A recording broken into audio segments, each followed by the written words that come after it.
మరొకసారి పూనం కౌర్ అయితే త్రివిక్రమ్ గారి మీద సంచలన ట్వీట్ చేస్తారనమాట. ఆ సినిమాలో అవసరమా అంటూ.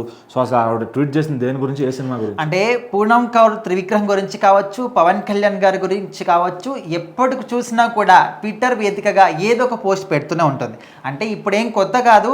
అంటే వీళ్ళిద్దరి వల్ల అసలు ఇండస్ట్రీలో చాలా మంది కూడా ఈ విషయం తెలుసా తెలీదా, తెలిసినప్పటికీ కూడా బయటికి చెప్పట్లేదా, మరి ఎందుకు చెప్పట్లేదు అంటే మరి దానికి రీజన్ అయితే లేదు. ఎప్పటికప్పుడు పూనం కౌర్ మాత్రం వీళ్ళిద్దరి మీద స్టిల్ ఇప్పటికీ ఎన్ని సంవత్సరాలు గడిచిపోయినప్పటికీ కూడా వీళ్ళిద్దరి మీద ఉన్న కోపం మాత్రం తను ఎగ్జాక్ట్లీ రీజన్ ఏంటని తను బయటికి చెప్పదు, పోలీస్ కంప్లైంట్ ఇవ్వదు. ఈ యొక్క సోషల్ మీడియా వేదికగా అంటే ట్విట్టర్ వేదికగా మాత్రం ఎప్పటికప్పుడు వాళ్ళిద్దరి మీద మండి పడుతూనే ఉంటుంది.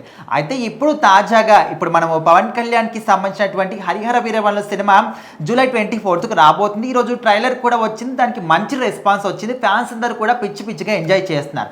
మరి ఇలాంటి సందర్భంలో పూనం కౌర్ ఏం ట్వీట్ పెట్టింది అంటే మనకు జ్యోతికృష్ణ గారు ఒరిజినల్ కంటెంట్తోని ఒక ఎవరు కూడా ఊహించని విధంగా తనకంటూ ఒక ప్రత్యేకమైన స్థానాన్ని ఏర్పాటు చేసుకున్నటువంటి జ్యోతికృష్ణ గారికి కూడా అంత మంచి గుర్తింపు దక్కలేదు. కానీ కాపీ కొట్టినటువంటి స్టోరీస్ తీసుకొచ్చే వ్యక్తికి మాత్రం అంత గుర్తింపు దక్కింది అనే విధంగా తను అంటే ఈ మీనింగ్ వచ్చే విధంగా ట్వీట్ పెట్టింది అనమాట.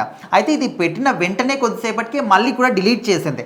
మరి ఇది ఎందుకోసం పెట్టింది అంటే ఖచ్చితంగా రీసెంట్గా పవన్ కళ్యాణ్ గారు ఈ సినిమాకి సంబంధించి హరిహర వీరమల్లు ట్రైలర్ చూసినప్పుడు ఆ పక్కనే వెనకాల త్రివిక్రమ్ గారు కూడా కనిపించారు. అంటే ఆయన ఏ సినిమా చేసినా ఏ డైరెక్టర్ ఉన్నా కూడా త్రివిక్రమ్ గారు కొన్ని కలెక్షన్స్ చెప్తారు. ఆయనకంటూ కొంచెం అనుభవం అంటే ఎంతో మంచి అనుభవం ఉంది కాబట్టి ఆయన అనుభవంతో ఎన్నో కొన్ని అది అక్కడ కాదు ఈ విధంగా చెప్పే వ్యక్తి కాబట్టి ప్రతి ఒక్క దానికి ముఖ్యంగా పవన్ కళ్యాణ్ సినిమాలకి ఆయన కలెక్షన్ చేస్తూ ఉంటాడు. సో మరి ఆ విధంగా దీనికి కూడా ఆయన వెనకాల కనిపించాడు.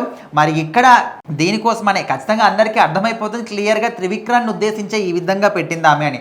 అయితే ఇప్పుడు జ్యోతికృష్ణ గారు కావచ్చు, క్రిష్ గారు కావచ్చు, ఈ హరిహర వీరమల్లికి సగం సగం వాళ్ళు డైరెక్షన్ చేశారు, అందరికీ తెలిసిందే. సో మరి వీళ్ళు ఒరిజినల్ కంటెంట్తోని ఎవరు కూడా ఊహించని గొప్ప కంటెంట్తోని సినిమాలు చేస్తున్నప్పటికీ కూడా గొప్ప గుర్తింపు మాత్రం వీళ్ళకి దక్కలేదు. కానీ అసలు కాపీ చేసి స్టోరీలు చేసే వ్యక్తికి ఇంత మంచి గుర్తింపు వస్తుంది.